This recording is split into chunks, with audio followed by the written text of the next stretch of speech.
जय हिंद। कैसे हैं सभी लोग? उम्मीद करता हूं बहुत अच्छे होंगे। तो एलसीएम एचसीएफ चैप्टर हमारा चल रहा है और इसमें काफी आगे तक हम लोग आ चुके हैं। आज छठी क्लास है और अभी एक दो क्लास इसमें और रहेंगी, तो 7-8 क्लास में चैप्टर एंड होगा, क्योंकि टाइप्स इसमें ज़्यादा हैं और छोटे छोटे टाइप्स, छोटे छोटे कॉन्सेप्ट इस चैप्टर में ज़्यादा हैं। ये चैप्टर से सवाल 100% बनता है एग्जाम में, तो ये मान के चलो कि मोस्ट इंपोर्टेंट चैप्टर्स की लिस्ट में एलसीएम एचसीएफ हमारा होता है। अब बात करें आज की क्लास की, तो मैं थोड़ा सा आपको रिकॉल कराना चाहता हूं। जब मैंने आपको एक छोटी से छोटी संख्या के बारे में बताया था कि ऊपर लिखा था छोटी से छोटी संख्या, और जो एबीसी से पूरी तरह विभाजित हो जाए, जो एबीसी से विभाजित होने पर के शेषफल दे, जो एबीसी से विभाजित होने पर अलग अलग एक्स वाई जेड शेषफल दे, तो हमने 3 केस वहां पढ़े थे। अब मैं ऐसे ही एचसीएफ वाले केस की बात करता हूं। भैया आता है हमारा टाइप नंबर 7, और इसमें बात होगी बड़ी से बड़ी संख्या की। कि आपसे पूछेगा कि जब बड़ी से बड़ी संख्या की बात हो, बड़ी से बड़ी संख्या,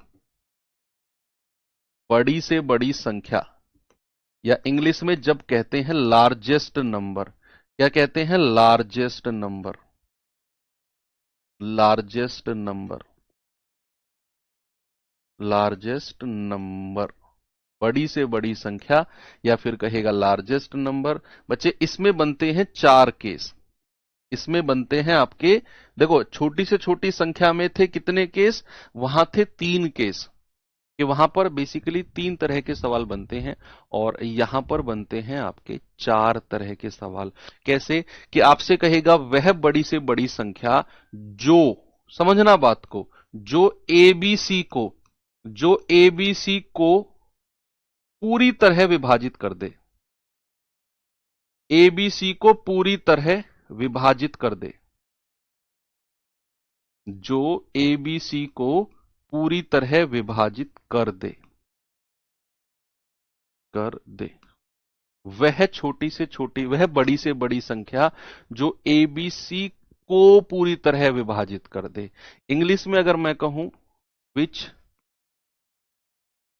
डिवाइड्स, विच कंप्लीटली डिवाइड्स, विच कंप्लीटली डिवाइड्स एबीसी,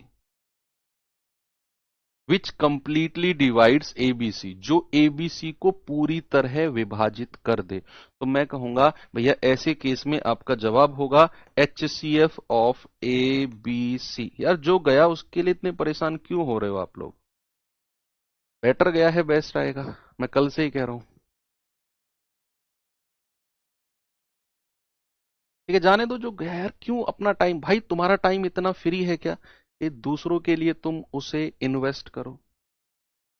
तुम्हारा टाइम, तुम इतने फ्री हो क्या कि अपना टाइम इतना, अपना 1 घंटा, अपना कीमती टाइम, जिस 1 घंटे के लिए, जो 1 घंटा आपके जीवन, आपके भविष्य को बनाने में लगा हुआ है, हम लगे हुए हैं, या उस 1 घंटे के 5 मिनट 7 मिनट आप किसी और के डिस्कशन के बारे में दे दो? इतना इतना सस्ता समय है क्या तुम्हारा? नहीं ना। तो पढ़ लेते हैं, ठीक है, पहले पढ़ लेते हैं, बाद में लास्ट की 2-3 मिनट में समय बचा तो फालतू लोगों के बारे में बात कर लेंगे। अभी अपना कीमती समय अपनी पढ़ाई को देते हैं। जो एबीसी को पूरी तरह विभाजित कर दे, तो आपका जवाब आएगा एचसीएफ ऑफ एबीसी। सवाल इस तरीके से ही बनेगा कि वह बड़ी से बड़ी संख्या जो which completely divides ABC, then answer will be HCF of A, B and C. अब बात करते हैं अगला।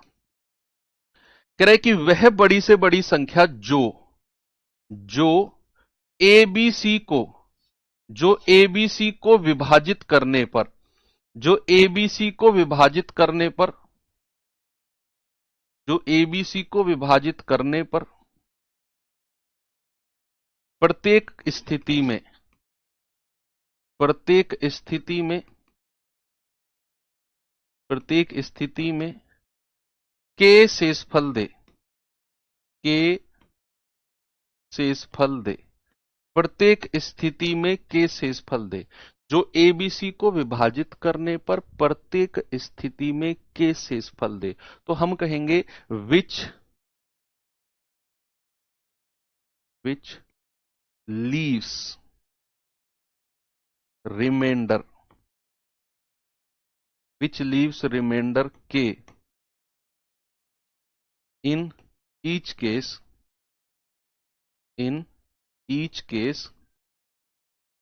on dividing A, B, C, which leaves remainder k in each case on dividing A, B, C। तो आपका जवाब होगा बच्चे ऐसे, आप कहेंगे HCF ऑफ, पहले से ही जो भी रिमाइंडर बच रहा है के, उसको पहले से ही संख्या में से माइनस कर दो। A माइनस के पहले से ही, देखो एलसीएम के केस में हम क्या करते थे, हम करते थे पहले एलसीएम लेते फिर उस शेषफल को जोड़ते थे। यहां ऐसा नहीं करना, यहां जो भी शेषफल है उसको पहले से ही घटा दो और घटा के जो भी संख्या मिले उनका आप एचसीएफ ले लो, बी माइनस के और सी माइनस के। ठीक है बच्चा, जो भी आपकी संख्या मिलेंगी उस रिमाइंडर को घटाकर आप उसका एचसीएफ ले लो, एचसीएफ ऑफ ए माइनस के, बी माइनस के और सी माइनस के। बात करें अगर तीसरे टाइप के क्वेश्चन की, ये तीसरे टाइप का क्वेश्चन कैसा बनता है, जो एबीसी को विभाजित करने पर, जो एबीसी को विभाजित करने पर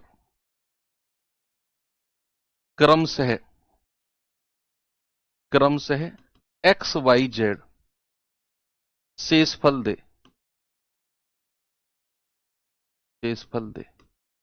ठीक है, which leaves remainder x y z respectively, which leaves remainder x, y, z respectively on dividing A, B, C। Same दिखने में वही चीज है जैसा एलसीएम में था, लेकिन चीजें यहां पर अलग है। वहां एबीसी विभाजित कर रही थी, उस संख्या को हम ढूंढ रहे थे जिसे ए भी विभाजित कर रहा था, बी भी और सी भी। यहां ढूंढ रहे हैं वो संख्या जो एबीसी को विभाजित कर दे, वो होगा इनका एचसीएफ।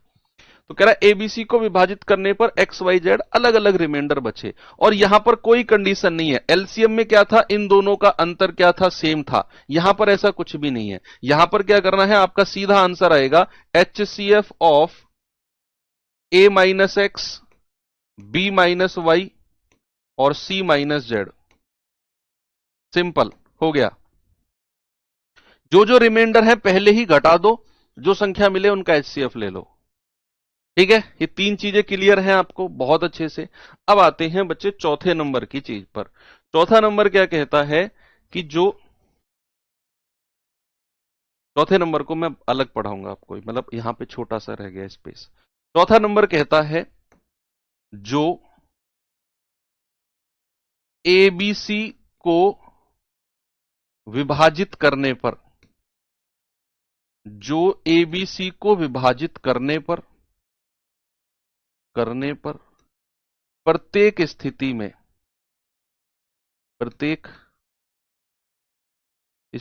में समान शेषफल दे। समान शेषफल, अब वो कुछ भी हो सकता है, ये लाइन बहुत इंपॉर्टेंट है, जो मैं यहां से लिख रहा हूं ना, ये लाइन समझना। समान शेषफल दे, which leaves same remainder, which leaves the same remainder in each case on dividing A, B, C।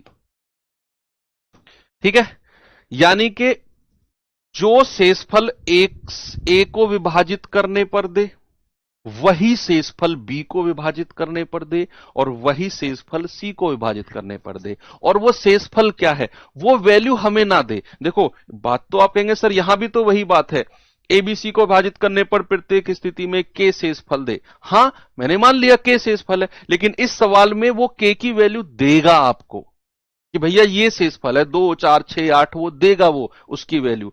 लेकिन उस केस में हमें पहले घटाकर एचसीएफ लेना है, लेकिन इस केस में हमें वो शेषफल की वैल्यू नहीं देगा। वो एक ही बात बोलेगा कि एबीसी को विभाजित करने पर प्रत्येक स्थिति में समान शेषफल विच लीव सेम रिमाइंडर। नहीं बताएगा कौन सा रिमाइंडर है, बस कह देगा सेम रिमाइंडर है, समान शेषफल है। तो ये हमारा चौथा कैटेगरी का पार्ट बनता है और इसमें हमारा आंसर जो होगा वो होगा, आंसर होगा HCF ऑफ डिफरेंस, अंतर लेना है, डिफरेंस ऑफ ए बी, बड़े में से छोटा घटाना है, डिफरेंस ऑफ BC और डिफरेंस ऑफ AC। दो दो संख्याओं के डिफरेंस लेकर जो भी हमें मिलेगी, तीन वैल्यूज, उनका HCF लेना है। तीन संख्या ABC है, AB का अंतर, BC का अंतर और CA का अंतर, जो भी आएगा अंतर तीन वैल्यूज में, उनका HCF लेना है, वही हमारा आंसर होगा। वो संख्या जो ABC को विभाजित करके प्रत्येक स्थिति में समान शेषफल दे। ठीक है, तो ये चार केस क्लियर हैं बच्चे आपको, 1 2 3 और चौथा केस ये रहा आपका। ठीक है, क्या मैं सवाल की तरफ चल सकता हूं अब? चलो चलते हैं। वह सबसे बड़ी संख्या कौन सी है जिसे 210, 1245 और 2160 को भाग दिया जा सके?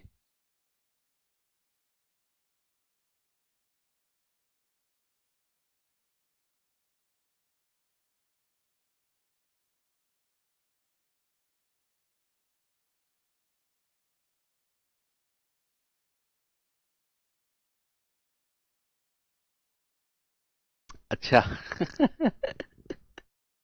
वह सबसे बड़ी संख्या जिसे 210, 1245 और 2160 को भाग दिया जा सके। HCF ले लो तीनों का। HCF, HCF ऑफ 210, 1245 और 2160। देखो HCF निकालने की जरूरत नहीं है, HCF इन्हीं चारों संख्या में से कोई होगा।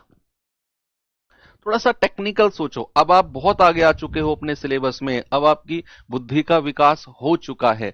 आप सोचो हमारा HCF इन्हीं चारों संख्या में से कोई एक होगा कि नहीं? आप कहेंगे हां जी सर होगा। तो भैया वो इन तीनों संख्या को डिवाइड करेगा, वो इन तीनों संख्या को डिवाइड करेगा कि नहीं? हां जी सर बिल्कुल करेगा। ऑप्शन से चेक करो, सबसे बड़ी, जब भी आप HCF ढूंढ रहे हो, ऑप्शन से जा रहे हो, तो सबसे बड़ी संख्या से चेक करो। 25 से चेक करूंगा, क्या 25 इन तीनों को काटेगा? 25 नहीं, इस 210 को नहीं काट रहा। 25 से छोटी संख्या 20 पे आ जाओ, क्या 20 इनको 210 को काटेगा? जीरो से जीरो कट जाएगी, 21/2। कहां 21/2 पूरी संख्या आई है? 20 भी नहीं है।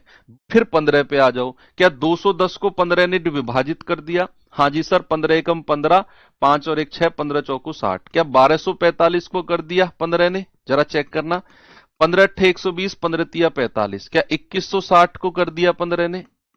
15 एकम 15, 15 चौको 60, 15 चौको 60। हां जी सर, तीनों को कर दिया। इसका मतलब है ऑप्शन नंबर सी मेरा बिल्कुल सही जवाब हो जाएगा।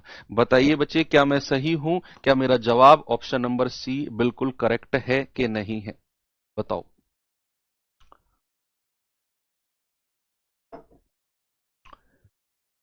सबसे बड़ी संख्या से चेक करो। 25 ने तीनों को नहीं काटा, हटा दो। 20 ने तीनों को नहीं काटा, हटा दो। 15 बचा, तीनों को काट दिया। आप चाहो अपना HCF उस तरीके से ले लो, आप चाहो दो संख्या का डिफरेंस ले लो। डिफरेंस मैंने दो संख्या का क्यों नहीं लिया? क्योंकि भैया यहां डिफरेंस बहुत बड़ा बड़ा होता और ऑप्शन मेरे बड़े छुटकू छुटकू से थे, ऑप्शन से मैं कर सकता हूं।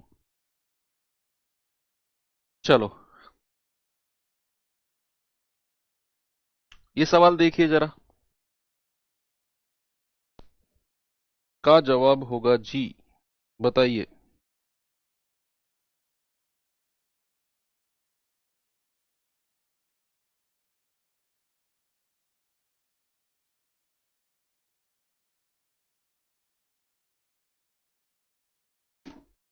वह सबसे बड़ी संख्या कौन सी है जो 38, 50, 74 और 98 विभाजित करने पर प्रत्येक बार समान शेषफल? ये चौथा वाला कंडीशन है, चौथा वाला कंडीशन ये वाला, समान शेषफल वाला। तो दो दो संख्या का डिफरेंस लेकर हमें एचसीएफ लेना है। प्रत्येक बार समान शेषफल, इक्वल रिमाइंडर।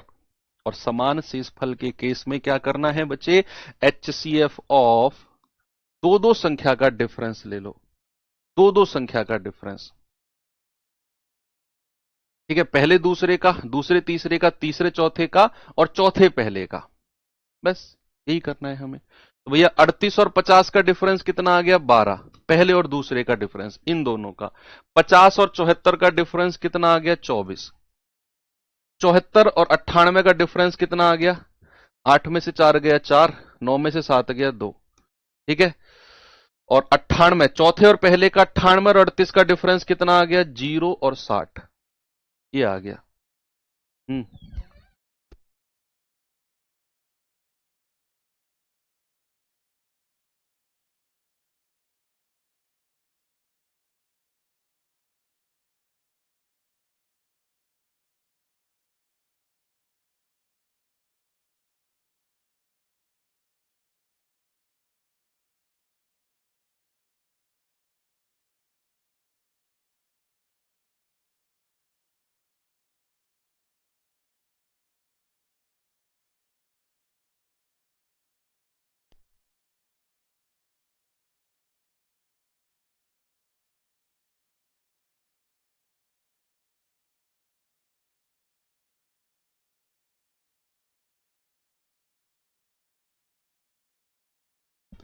देखो, दो दो संख्या का डिफरेंस कि भैया 38 50 का, 50 74 का, 74 98, 98 38 का, ये आ गया। इनका एचसीएफ ले लो। वो संख्या जो सबसे कॉमन आ रही है, वो संख्या जो सबसे कॉमन आ रही है, 12 एकम 12, 12 दूनी 24, 12 दूनी 24, 12 पंजू 60। क्या अब कुछ कॉमन आ रहा है? ना जी ना, अब कुछ कॉमन नहीं आ रहा। तो फिर हमारा एचसीएफ क्या हो जाएगा? 12 हो जाएगा। ऑप्शन नंबर डी बिल्कुल सही है। चलो बच्चे, एक चीज मैं आपको बताना चाहूंगा, एक अनाउंसमेंट, कि आपकी जो वर्कशीट है ना, अब जो आपको क्लास के बाद मिलती है 10-15 क्वेश्चन की जो भी है, उसको ना मैं अब एक क्विज फॉर्म में बनाने की थोड़ी सी ट्राई कर रहा हूं। कि भैया क्विज फॉर्म में इन द सेंस कि जैसे ही आप मान लो आपकी क्लास खत्म होती है, कल से हम लोग ये एक्सपेरिमेंट करेंगे। मान लो 11 बजे क्लास खत्म हुई, तो 11:15 पे, 11:15 पे 15 मिनट बाद ही इसकी वर्कशीट, इसकी वर्कशीट आपको मिलेगी। इसकी वर्कशीट आपको मिलेगी 11:15 पे, या अगर मैं कहूं 12 बजे मिल जाएगी। 12 बजे सही टाइम है। ठीक है, 12 बजे सही टाइम है। तो 12 बजे जो इसकी वर्कशीट है, उसको हम लोग क्विज फॉर्म में, क्विज फॉर्म में डलवाएंगे एप्लीकेशन पर ही, जहां आपका जो पेड है, पेड ग्रुप जो है ना, उसी में एक क्विज का एक, आपको कहीं और ढूंढने की जरूरत नहीं है, केवल आप पेड वाले बच्चों के लिए ही रहेगी। मैथ्स आप ओपन करेंगे, उसमें एक ऊपर फोल्डर आ जाएगा क्विज का। ठीक है, उस पर क्लिक करेंगे तो वर्कशीट की, ये वर्कशीट की क्विज फॉर्म, पीडीएफ तो मिलेगी आपको सॉल्यूशन के साथ, एक क्विज फॉर्म में, ताकि आपको एक एग्जाम वाली फील आए, ऊपर टाइम चले। और उसमें मैं क्या करूंगा कि 15 क्वेश्चन रहेंगे और 10 मिनट, वो टाइम चेंज होता रहेगा। हम आगे टाइप बढ़ाते रहेंगे ना, टाइप वाइज आगे चलते रहेंगे, थोड़ा डिफिकल्ट क्वेश्चन आएंगे तो टाइम मैं बढ़ा दूंगा। अभी चीजें थोड़ी सी चल रही हैं, तो 15 क्वेश्चन और 12 मिनट कर देते हैं। चलो, 15 क्वेश्चन और 12 मिनट, 15 क्वेश्चन और 12 मिनट का आपका क्विज रहेगा।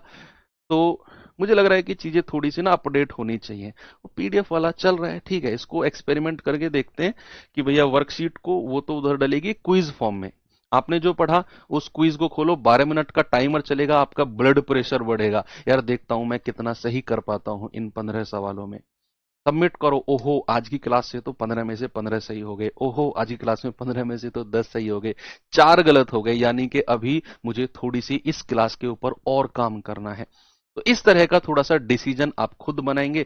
तो ये वर्कशीट को ही डिजिटल फॉर्म में, यानी कि क्विज फॉर्म में, मैं कल से 12 बजे डल जाएगी क्विज। कल वाली, कल वाली क्लास की, सॉरी, आज की तो जैसी है वैसी मिलेगी, क्योंकि टीम को काम करना पड़ता है थोड़ा सा। 15 क्वेश्चन और 12 मिनट का रहेगा। ओके, तो अभी केवल मैथ्स, बाकी टीचर्स को परेशान नहीं करोगे, ये प्रॉमिस चाहिए मुझे आपसे। जैसे ही ये मैथ्स की क्विज कामयाब होती है, बहुत सारे अटेम्प्ट इस पे आते हैं, तो फिर मैं धीरे से रीजनिंग के सर को भी मना लूंगा इसके लिए।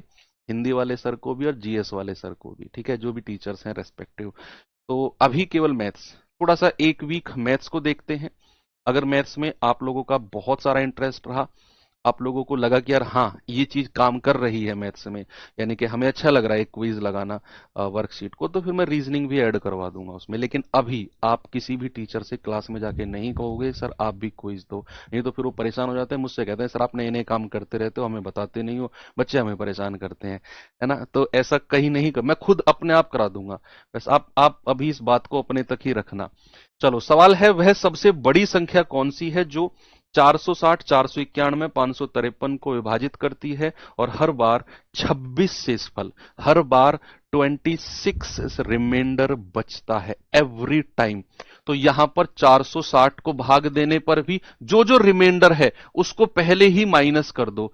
कह रहे कि 491 को भाग देने पर भी 26 रिमाइंडर, और कह रहा है 553 को भाग देने पर भी 26 रिमाइंडर है। ये रिमाइंडर को पहले ही माइनस कर दो। एचसीएफ के केस में ये रिमाइंडर को पहले ही माइनस कर दो। तो आप कहोगे सर 10 में से 6 गया 4, 5 में से 2 गया 3, 434। आप कहोगे 11 में से 6 गया 5, 8 में से 2 गया 6, 465। 13 में से 6 गया 7, 4 में से 2 गया 2, 527। अब जो तीनों संख्या है उठा के इनका एचसीएफ ले लो, रिमाइंडर को पहले ही माइनस करो, जो संख्या आई उनका एचसीएफ ले लो। अब एचसीएफ यहां पर आप बड़ी आसानी से ले सकते हो, दो सबसे नजदीक संख्या का डिफरेंस, दो सबसे नजदीक का डिफरेंस ही एचसीएफ होगा, या फिर उसका कोई फैक्टर, उसका कोई गुणनखंड आंसर होगा। एचसीएफ निकालना तो आपके लिए चुटकी का खेल हो गया है। दो सबसे नजदीक तो मुझे यही दिख रही हैं, 5 में से 4 गया 1, 46 में से 43 गया 3, भैया डिफरेंस आ गया दो सबसे नजदीक का 31। अब 31 ही मेरा एचसीएफ होगा या फिर उसका कोई फैक्टर। अब चूंकि 31 एक अभाज्य संख्या प्राइम नंबर है, तो 31 ही आंसर होना चाहिए। प्राइम नंबर का कोई फैक्टर नहीं होता, या तो 1 होता है या फिर खुद 31, बीच की कोई संख्या इसका गुणनखंड नहीं होती। तो इसकी मजबूरी है 31।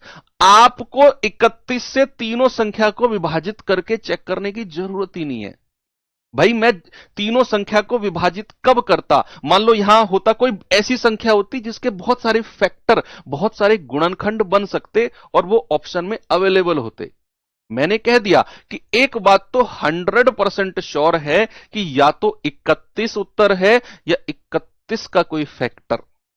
अब 31 का फैक्टर ना तो 27, ना 35, ना 33। फैक्टर का मतलब है, पहली क्लास में पढ़ाया था, वो संख्या जिनके पहाड़े, जिनके टेबल में 31 आता हो। तो क्या 27 के पहाड़े में 31 आता है, 35 के में, 33 के में नहीं आता। डी अपने आप सही हो गया, मत करो चेक डिवाइड करके तीनों को, करेगा उसकी मजबूरी है भाई साहब, उसकी मजबूरी है। ठीक है, चलो आगे बढ़ते हैं, इस सवाल पे आओ जरा। वह सॉरी, जब संख्या 780780228667 को सबसे बड़ी संख्या x से भाग दिया जाए तो प्रत्येक स्थिति में समान शेषफल बचता है, तो x के अंकों का योग बताइए क्या होगा। जल्दी से मुझे बताएंगे क्या होगा। नहीं ठीक है,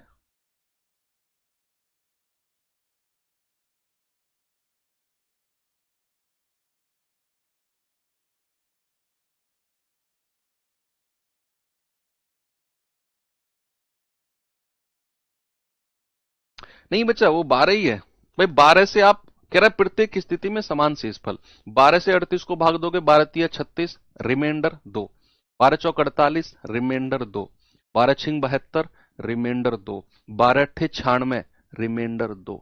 हर बार समान शेषफल बच रहा है। आपको सर 4 से भाग दे के भी बच रहा है, भैया उसने बड़ी बोला है, सबसे बड़ी, तो 12 उत्तर होगा।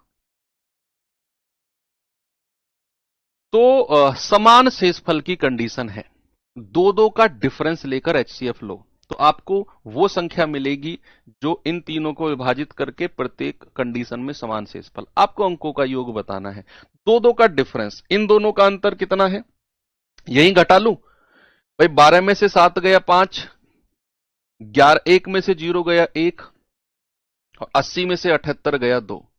इन दोनों का डिफरेंस कितना हो गया? 7 में से 2 गया 5, और 6 में से 2 गया 4, और 86 में से 80 गया तो 6।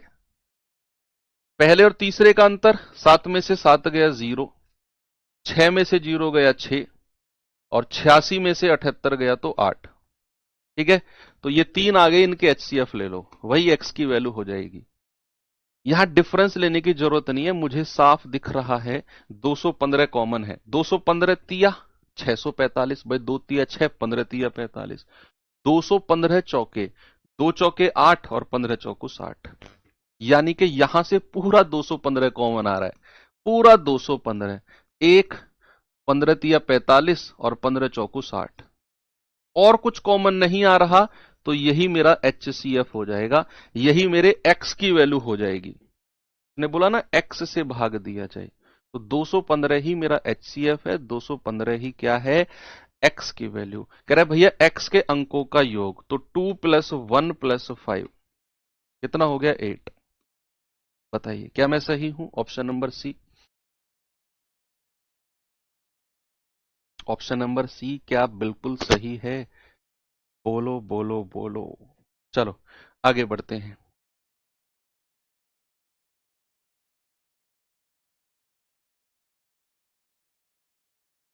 सवाल है, वह बड़ी से बड़ी संख्या ज्ञात करो जिससे 711 और 1040 को भाग देने पर क्रमशः 48 और 20 शेषफल बचे। जो भी शेषफल है उसको पहले से ही घटा दो, जो भी रिमाइंडर है उसे पहले से ही घटा दो। कह रहा है 711 से भाग देने पर तो 48 रिमाइंडर बचेगा, ये रिमाइंडर पहले ही घटा दो। कह रहा है 1040 से भाग 1040 को भाग देने पर 20 रिमाइंडर, ये रिमाइंडर पहले ही घटा दो, और जो भी संख्या आए उनका एचसीएफ ले लो। एचसीएफ के केस में, बड़ी से बड़ी संख्या के केस में बच्चे जो भी रिमाइंडर है उसको पहले ही माइनस करके एचसीएफ लिया जाता है, बड़ी से बड़ी संख्या के केस में। तो यहां पर क्या आएगा? 11 में से 8 गया 3, 10 में से 4 गया 6, यह आ गया 663। 0 4 में से 2 गया 2, 1020, और इनका उठा के एचसीएफ ले लो। क्या कॉमन यहां से आएगा? जो भी है ऑप्शन से चेक कर लो, आपकी मर्जी है। भैया आप इन दोनों का डिफरेंस भी ले लो। 10 में से 3 गया 7, 11 में से 6 गया 5, और 9 में से 6 गया 3, 357 डिफरेंस आ गया। अब 357 का कोई गुणनखंड, कोई फैक्टर आपका आंसर होगा। 357 का फैक्टर इन चारों में से ही कोई होना चाहिए। ऑप्शन से जब हम चेक करते हैं तो सबसे बड़ी संख्या, वो संख्या जिसके पहाड़े में 357 आ जाए। क्या 71 के पहाड़े में 357 आ सकता है? क्या 71 कभी 357 को काटेगा? 7 सत्ते 49, 1 सत्ते 7, नहीं सर, 357 ने नहीं काटा। क्या 63 कभी इसको काटेगा?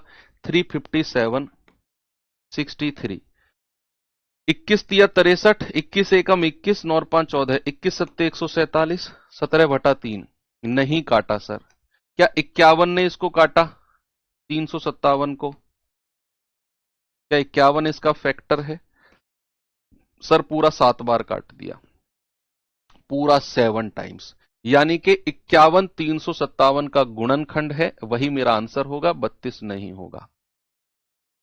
बेसिकली आपको क्या करना है, जो भी डिफरेंस आएगा, जो भी अंतर आएगा, वो या उसका कोई फैक्टर आपका आंसर है। अब 357 आंसर नहीं है, होता तो ऑप्शन में होता, तो इसका फैक्टर ढूंढा मैंने, वो संख्या जिसके टेबल में, जिसके पहाड़े में 357 आए।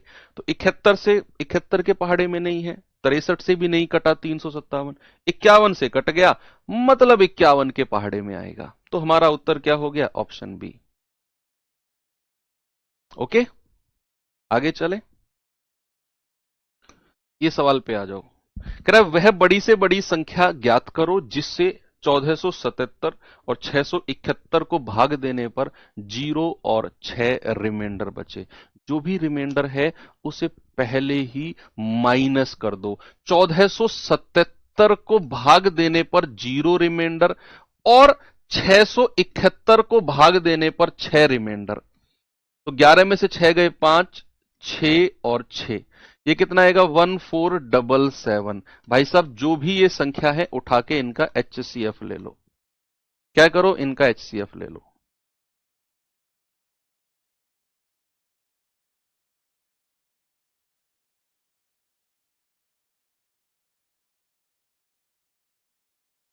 जो भी रिमाइंडर है उसको पहले ही माइनस करके जो भी संख्या आए उसका HCF। बताओ जल्दी से क्या होगा। डिफरेंस से करना चाहते हो क्या? डिफरेंस से, डिफरेंस से कर लो, नहीं ऑप्शन से काट के देख लो। सबसे छोटी छोटी संख्या है ना, सीधा काट के देख लो। सबसे बड़ी से शुरू करेंगे 20।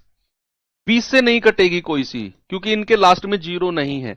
अगर संख्या 20 से कटेगी तो लास्ट में जीरो होना तो जरूरी है, नहीं है तो मैंने चेक भी नहीं किया। 17 से चेक करता हूं, क्या 17 इसको डिवाइड करता है बच्चे? चेक करना जरा।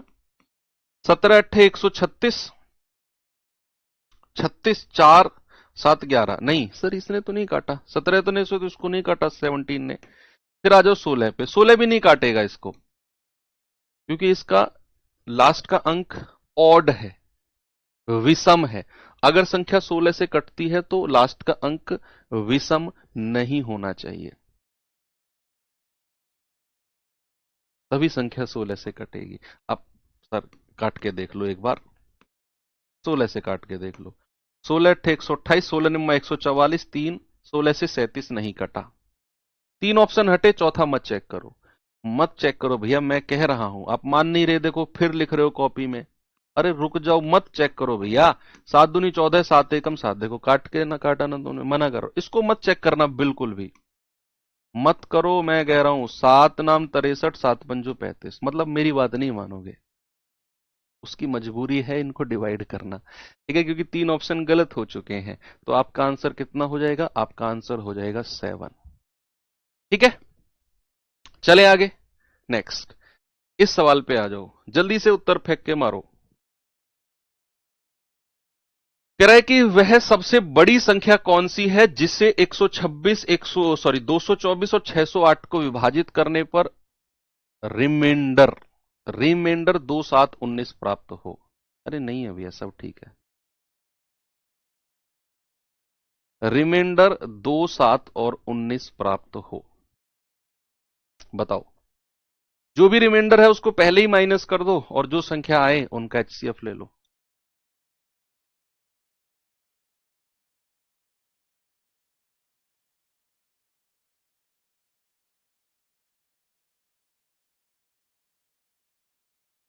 एक 126 को भाग देने पर 2 रिमाइंडर, 224 को भाग देने पर 7 रिमाइंडर और 608 को भाग देने पर 19 रिमाइंडर। 6 में से 2 गया 4, 12, 14 में से 7 गए 7, 21, 18 में से 9 गए 9,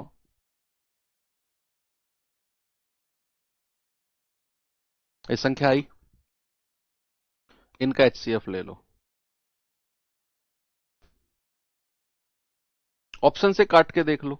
HCF से बढ़िया ऑप्शन से, सबसे बढ़िया, सबसे बड़ी संख्या से चेक करो। इस 37 से, क्या 37 124 को काटेगा? 37 के पहाड़े में 124 आता ही नहीं, 37 या 111 होता है। क्या 31 काटेगा? लग रहा है, क्योंकि 31 124 को काटता है। 31 चौके 124, क्या 217 को भी काट रहा है 31? 7 बार, हाँ 31 सत्ते 21, पूरा 7 बार काट रहा है। 589 को पता नहीं काटेगा कि नहीं, चेक करना है। 31 एकम 31, 8 में से 1 गया 7, 5 में से 3 गए 2, 9। 31 निम्मा कितना होता है? 31 निम्मा बताना जरा। 9 एकम 9, 9 तिया 27, 279 होता है ना, हाँ 19 बार। 31 ने तो तीनों को काट दिया, मतलब मेरा आंसर 31 हो गया। आप तीनों को नहीं काटते ना, तो फिर 2 का डिफरेंस ले लो। जो डिफरेंस होगा वो आसान होगा, फिर आपको तीनों संख्या काट के चेक करने की जरूरत नहीं है। आपकी मर्जी है बच्चे।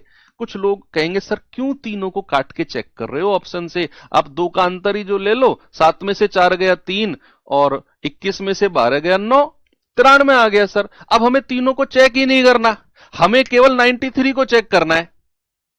भाई यहां पर तो मैंने क्या किया, यहां पर तो मैंने तीनों संख्या को काट के देखा। मैंने कहा, आपने बोला सर ऐसे मत करो ना, आप दो का अंतर ले लो 93। अब या तो उत्तर 93 होगा या फिर 93 का कोई फैक्टर होगा, वो संख्या जिसके पहाड़े में 93 आता हो। 93 ऑप्शन में नहीं है तो ये तो उत्तर नहीं है, तो इसका फैक्टर ढूंढो। वो संख्या जिसके टेबल, जिसके पहाड़े में 93 आता है। इन तीनों के पहाड़े में 93 आता ही नहीं, 31 के में आता है, 31 या 93। तो आपको तीनों संख्या से काटकर चेक करने की जरूरत पड़ी ही नहीं। ठीक है बच्चे, चलो आगे बढ़ते हैं। ये सवाल और देखो, फिर मैं टाइप चेंज करूंगा। कह रहे कि जब 1062, 1134 और 1182 को सबसे बड़ी संख्या x से विभाजित किया जाए तो हर बार शेषफल y बचता है। यानी कि हर बार शेषफल समान बचता है, समान शेषफल वाली कंडीशन है ये। हर बार इक्वल रिमाइंडर, लेकिन इस बार इस क्वेश्चन में हमें वो रिमाइंडर निकालना पड़ेगा जिसको उसने y नाम दे दिया है। कह रहा x से भाग दो तो हर बार समान शेषफल बचता है, उसने y बोल दिया, हर बार y शेषफल बचता है। तो आपको वो संख्या भी निकालनी पड़ेगी x, इन तीनों का HCF x हो जाएगा, और फिर जो x की वैल्यू आएगी किसी एक को डिवाइड करके रिमाइंडर ले लो, वो y का मान हो जाएगा। क्योंकि मान लो 1062 से भाग दोगे x की वैल्यू को, जो रिमाइंडर आएगा वही यहां पे आएगा, वही यहां पर, क्योंकि सवाल ने बोल दिया हर बार y रिमाइंडर है। तो आप किसी भी एक को डिवाइड कर लेना x की वैल्यू से, जो रिमाइंडर आए, शेषफल आए, वो y का मान हो जाएगा, x माइनस वाई निकालना। सबसे पहले x की वैल्यू निकालते हैं। समान शेषफल के केस में बच्चे हम दो दो का अंतर, दो दो का डिफरेंस, समान शेषफल के केस में यही करते हैं ना, दो दो का अंतर, दो दो का डिफरेंस। तो हम कहेंगे 4 में से 2 गया 2, ओके, 13 में से 6 गया 7, वेरी गुड, 10 में से 10 गया 0, ओके। दूसरे तीसरे का अंतर, 12 में से 4 गया 8, वेरी गुड, 7 में से 3 गया 4, ओके, 11 में से 11 गया 0। पहले और तीसरे का अंतर, 2 में से 2 गया 0, वाजी वाह, 8 में से 6 गया 2, वेरी गुड, और 11 में से 10 गया 1। अच्छा जी, तो HCF निकाल दो। HCF आएगा वही हमारे x की वैल्यू होगी, जो इनका HCF आएगा वही वो संख्या होगी जो इन तीनों को भाग देने पर समान शेषफल दे, यानी कि x की वैल्यू। फिर कैसे पता चलेगा HCF की एलसीएम? जब वो कहेगा बड़ी से बड़ी संख्या तो HCF, जब कहेगा छोटी से छोटी संख्या तो LCM। ठीक है, और अगर कहेगा 4 अंकों की बड़ी से बड़ी, 3 अंकों की बड़ी से बड़ी, 6 अंकों की छोटी से छोटी, उन सब के केस में LCM। अगर कहेगा केवल बड़ी से बड़ी, जो इनको अरे मैंने टेबल लिखवाया तो यार, तुम मुझे ही रट्टाफिकेशन वाला मास्टर बना रहे हो। भैया मैंने टेबल लिखवा तो दिया तुम्हें, सारा बीच में जुड़े हो क्या तुम? ये सब लिखवाया तो मैंने, इस फॉर्मेट के क्वेश्चन बनेंगे सारे के सारे।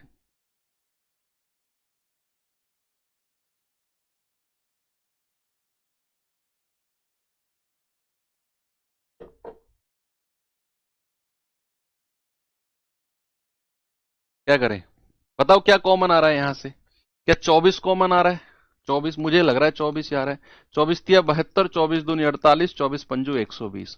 अब कुछ कॉमन नहीं आएगा, यही मेरे HCF की वैल्यू हो जाएगी, और यही बच्चे किसकी वैल्यू हो जाएगी? x की।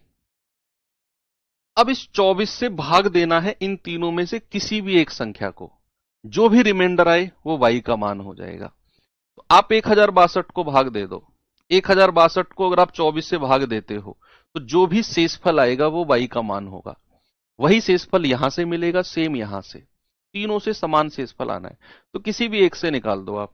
तो आप कहोगे सर 24 चौके 96, 24 चौके 96, 96 10, 24 चौके 96, 96 4 और 2 6, रिमाइंडर कितना आ गया? 6। यही 6 रिमाइंडर, जब आप 24 से इसको भाग दोगे 6 रिमाइंडर आना है, जब 24 से इसको भाग दोगे तब भी 6 ही रिमाइंडर आना है। तो ये जो रिमाइंडर आया ये किसकी वैल्यू हो गई? y की। समान शेषफल है, x की वैल्यू है 24, तो कह रहा है x माइनस वाई कितना हो जाएगा? 24 माइनस 6 कितना हो जाएगा बच्चा? 18। कितना हो जाएगा मेरे भाई? 18। That is option number D बिल्कुल सही है। बताओ, क्या मैं आगे बढ़ सकता हूं?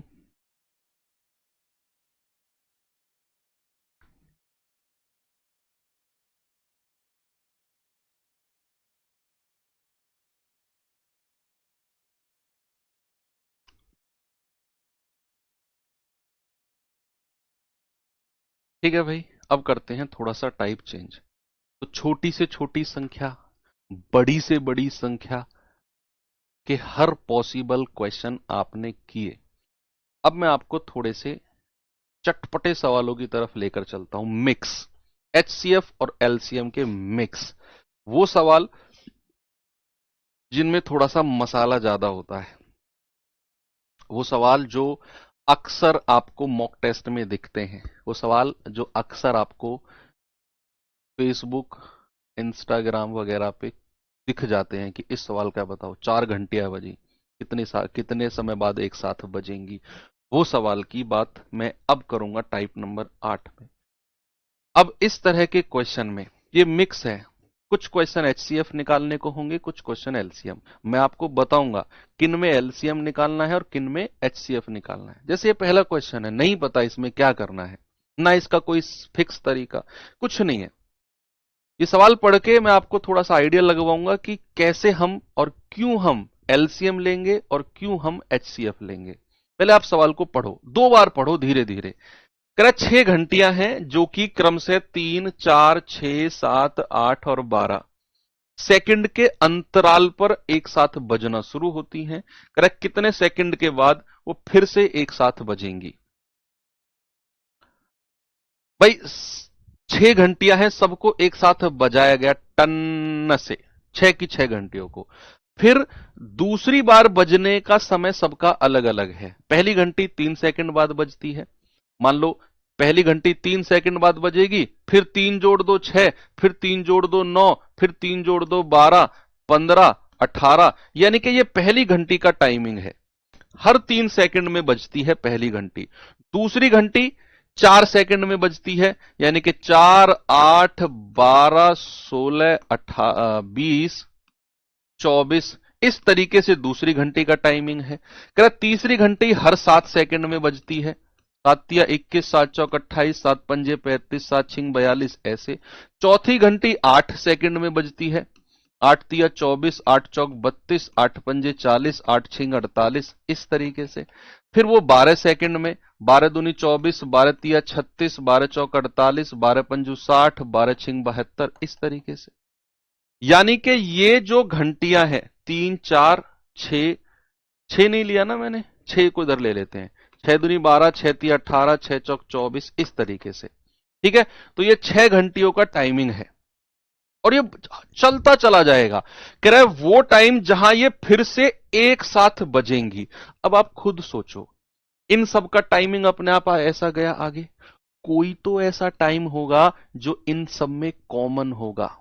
जिन लोगों ने एलसीएम एचसीएफ की पहली क्लास की, उसका रिवीजन किया, वो इस बात को समझे होंगे कि मैं क्या कहना चाह रहा हूं। इन सब का टाइमिंग बजने का अलग अलग है। कोई तो ऐसी वैल्यू होगी, कोई तो ऐसी संख्या होगी जो सब में कॉमन रहेगी, जो 6 के पहाड़े में भी आएगी, 3 के टेबल में, 4 के टेबल में, 7 के टेबल, 8 का टेबल और 12 के टेबल, हर किसी के टेबल में आएगी। कोई तो ऐसी संख्या होगी। वही पूछ रहा है आपसे कि फिर से एक साथ वो कब बजेंगी।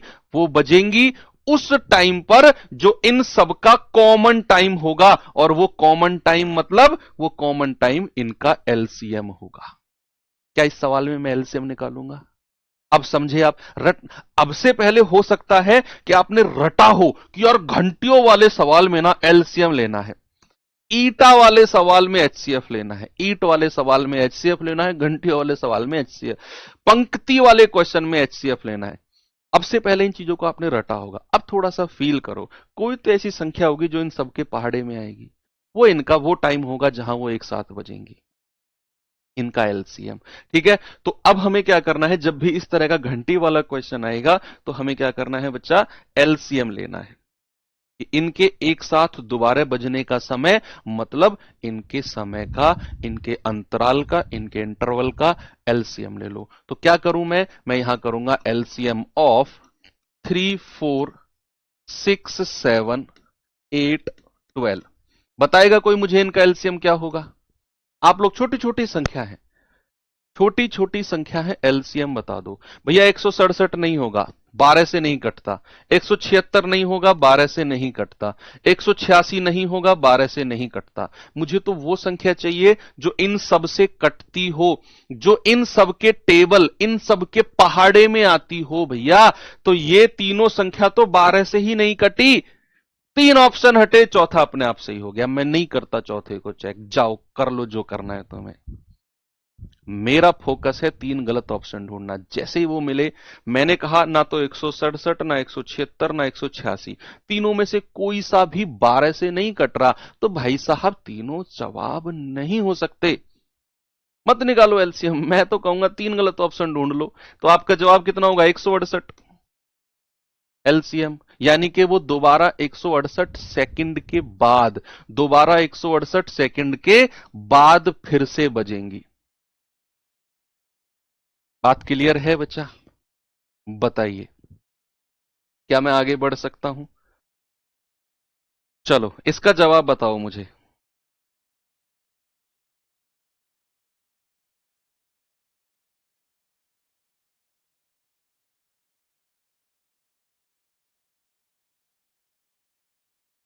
सवाल है 6 घंटियां सुबह 7:59 पर एक साथ बजने लगती हैं। 7:59 पर 6 की 6 घंटियों को टन से एक साथ बजाया जाता है। बटन दबा दिया 6 की 6 घंटियों का एक साथ 7:59 पर। फिर उनका अपना अलग अलग टाइम है, 3, 6, 9, 12, 15 सेकंड के अंतराल पर फिर से वो बजती हैं। कह रहा सुबह 8:16 बजे तक कितनी बार बजेंगी? सुबह 7:59 वाला टाइम छोड़कर जब शुरू में इनको एक साथ बजाया जाता है घंटियों को, उसको बोलते हैं जीरो टाइम। मान लो मेरे पास 4 घंटियां हैं, मैं चारों को एक साथ बजाता हूं शुरू में। फिर इनका अपना अलग अलग समय है बजने का। पहली 2 सेकंड बाद बजती है, दूसरी 4 सेकंड बाद बजती है, फिर 6 सेकंड बाद तीसरी। शुरू में मैंने चारों को एक साथ बजाया, तो जो शुरू वाला टाइम होता है ना, उसको बोलते हैं जीरो टाइम। क्या बोलते हैं बच्चा? Zero time. तो वो कह रहा है 7:59 पर एक साथ बजी, और लास्ट में ब्रैकेट में उसने कह दिया कि 7:59 पर बजने वाला समय को छोड़ दो, जीरो टाइम को मत लो। जीरो टाइम यानी कि शुरुआत वाले टाइम को मत लो। तो बताओ 7:59 से 8:16 बजे तक वो कितनी बार बजेंगी? कितनी बार? तो सबसे पहले आप मुझे बताओ 7:59 से 8:16 तक कितना समय होता है? समय कितना होता है? कितने मिनट का समय होता है? आप मुझे ये बता दो। तो 8:16 में से अगर मैं 7:59 माइनस कर दूं, तो ऐसे भी मत घटाओ यार। 16 मिनट तो ये हो गई और 1 मिनट ये हो गई, 17 मिनट हो गई। भाई 7:59 से 8:16 तक कितने मिनट हो गए? 17 मिनट ही तो हो गए। 17 मिनट हो गए। सवाल कह रहा है 17 मिनट में कितनी बार वो बजेंगी, और जीरो टाइम को नहीं लेना। जीरो टाइम यानी कि जो शुरू में बजी थी उसको काउंट नहीं करना है। तो आप मुझे बताओ, अगर इनका बजने का समय अलग अलग है, तो पहली बार कितने समय बाद बजेंगी? पहली बार कितने समय के बाद बजेंगी? आप कहेंगे सर इनका एलसीएम ले लो। 3, 6, 9, 12 और 15, ये तो 5 ही घंटियां हुई। 1, 2, 3, 4, 5 ही घंटियां हुई। तो 5 घंटियां है ना, 6 कहां से हो गई? 5 बेल्स हैं फिर। ओके, 5 घंटियां हैं। तो यहां पर आप मुझे बताइए इनका एलसीएम कितना होगा? क्या इनका एलसीएम 90 होगा? नहीं। क्या इनका एलसीएम 180 होगा? यानी कि पहली बार शुरुआत में तो बज गई, 180 सेकंड बाद बजेंगी सारी की सारी घंटियां एक साथ। सारी की सारी घंटियां एक साथ 180 सेकंड। इसको मिनट में बताना जरा, मिनट में। 60 से डिवाइड कर दूं क्या मैं? सेकंड को मिनट में बदलना हो तो 60 से भाग दिया जाता है। 1 मिनट में 60 सेकंड होते हैं, इसीलिए। यानी कि मैं ये कह सकता हूं कि वो घंटियां हर 3 मिनट में बजती हैं। हर 3 मिनट में। तो आपसे कह रहा है भैया 7:59 से 8:16 के बीच 17 मिनट होते हैं, कितनी बार बजेंगी? तो आप क्या करो, 17 मिनट से भाग दे दो 3 मिनट को, 3 मिनट को। तो जो कोशेंट आएगा, भागफल आएगा, भागफल यानी कि ये 3 कितनी बार इससे कटेगा, कितनी बार, शेषफल नहीं लेना, रिमाइंडर नहीं, कितनी बार ये कटेगा। जैसे मैंने आपसे कहा 20 से काटो 4 को, तो कितनी बार कट गया, 4 पंजे 20, 5 बार। ऐसे मैंने कहा 18 से काटो 3 को, कितनी बार कट गया, 3 छिंग 18, 6 बार। ऐसे तो ये कितनी बार कटा है, पूरा पूरा, पूरा पूरा, डेसिमल नहीं, पूरा पूरा। तो आप कहोगे सर 3 पंजे 15, 3 पंजे 15, तो भागफल कितना आया, भागफल आप कहोगे सर 5 बार। कितनी बार, 5 बार। भागफल लेना है जिसको इंग्लिश में कहते हैं कोशेंट, कोशेंट, कोशेंट लेना है हमें, ठीक है भाई। 17 मिनट में कितनी बार बजेंगे, 7:59 से 8:16 तक 17 मिनट होते हैं। तो कह रहा है कि 17 मिनट में कितनी बार वो बजेंगी। तो भैया 3, 6, 9, 12, 15 का एलसीएम आया 180 सेकंड, मतलब पहली बार वो 180 सेकंड बाद बजी। 180 सेकंड मतलब 3 मिनट। तो कह रहा है 17 मिनट में कितनी बार, भाई पहली बार 3 मिनट बाद, फिर 6, फिर 9, फिर 12, फिर 15, इस तरीके से। तो 17 से मैंने 3 को भाग दे दिया, तो भागफल आया 5, यानी कि वो 5 बार बजेंगी। अगर इसी क्वेश्चन में, अब समझना मेरी बात को, यहां तो आंसर 5 बार हो गया बच्चे। अगर इसी सवाल में अगर ये लाइन ना होती, ये वो ब्रैकेट में ना लिखता कि सुबह जो जीरो टाइम है, जो जीरो टाइम है, अगर वो ये कहता कि 7:59 वाला जहां पर घंटियां सारी की सारी को एक साथ बजाया गया, ये जीरो टाइम नहीं होता, सॉरी ये जीरो टाइम को उसने बोला है कि इसको छोड़ दो, अगर ये लाइन नहीं होती तो मेरा आंसर पता है क्या होता, मेरा आंसर होता फिर ये 5 बार प्लस 1, यानी कि 6 बार। अगर ये जीरो टाइम वाली लाइन नहीं ऐड होती तो फिर मेरा उत्तर होता 6 बार, क्योंकि ये जो 5 बार मैंने काउंट किया है, ये एक साथ बजने के 180 सेकंड बाद पहली बार बजी है। वहां से मैंने शुरू किया कि भैया मान लो ये 5 घंटियां थी, शुरू में एक साथ बजाई, फिर इनको 180 सेकंड बाद फिर एक साथ बजी ये यहां पर, तो मैंने यहां से टाइम उनका काउंट किया है, ये वाला टाइम काउंट नहीं किया मैंने, शुरू वाला। यहां से 180 सेकंड बाद, यहां से 1, 2, 3, 4, 5। अगर वो ये कहेगा ये लाइन उसने ऐड नहीं की, बस ये पूछेगा बताओ 7:59 से 8:16 तक कितनी बार बजी, पूछेगा 7:59 से 8:16 तक कितनी बार बजी, तो मैं कहूंगा सर ये 5 बार भागफल तो आया, उसमें ये एक और जोड़ दो जो शुरुआत वाला टाइम है, शुरू वाला टाइम, शुरू वाला टाइम, ये शुरू वाला और जोड़ दो, तो आप कहोगे सर, आप कहोगे सर 6 बार, 6 बार बजेंगी अगर वो ये लाइन नहीं ऐड करेगा तो। सिंपल कह देगा 7:59 से 8:16 तक कितनी बार बजी। तो सेम इसी तरीके से करोगे, उनका एलसीएम लोगे, डिफरेंस देखोगे कितने मिनट की वो बात कर रहा है। कई बार वो ये भी कह देगा 20 मिनट, ये टाइम तो उसने आपको थोड़ा सा दे दिया। कई बार वो कहेगा बताओ 20 मिनट में कितनी बार बजेंगी, तो हमें 20 से भाग देना है इनके एलसीएम को, जो भागफल आएगा उसमें +1 कर देना है, जीरो टाइम वाला, ठीक है। तो ये छोटा सा यहां पर ध्यान रखना आपको। चलो ये मैं होमवर्क दे रहा हूं आपको, और कल हम यहीं से शुरू करेंगे। चैप्टर में 1 या 2 क्लास और बची हैं बस, इसमें है ना, बहुत डिटेल में गए हैं हम इस चैप्टर में भी। तो उम्मीद करता हूं अच्छा लगा होगा। कल की जो वर्कशीट है मैंने उसके बारे में बता दिया है कि पीडीएफ फॉर्म में तो रहेगी, कल दोपहर 12 बजे मैं उसको क्विज फॉर्म में भी डलवा दूंगा, 15 क्वेश्चन 12 मिनट। तो ट्राई करना उसको और देखना कैसा आपका रिव्यू रहता है, केवल मैथ्स में। बाकी सब्जेक्ट में अगर यहाँ रेस्पॉन्स अच्छा रहा तो वहां भी मैं धीरे धीरे ऐड करा दूंगा। तो thank you, have a good day, जय हिंद।